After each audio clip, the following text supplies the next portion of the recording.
This couple in their early 40s was saving 9 grand a month, and they used it and the money that they already had to change a few things around and create an uplift of over $70,000 in just 12 months. So these guys' household income was $480,000, as I said, saving 9 grand a month, and their total asset position was 1.9 million.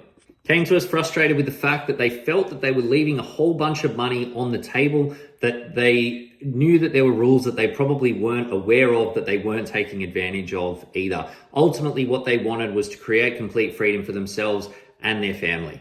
After going through the planning process, there were two big things that they decided to do. Firstly, they implemented a debt recycling strategy on their own home where they paid down their non-tax deductible debt, at the same time drew the money out to build a nice investment portfolio, creating some growth on the investment portfolio and some tax deductions at the same time, but essentially converting the non-tax deductible debt into deductible debt over time.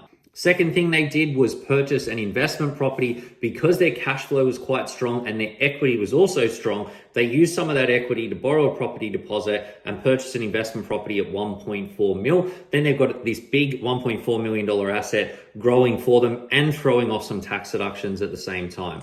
Another thing that they did, and it was slightly smaller and around the edges, but they were really interested in the startup investment space.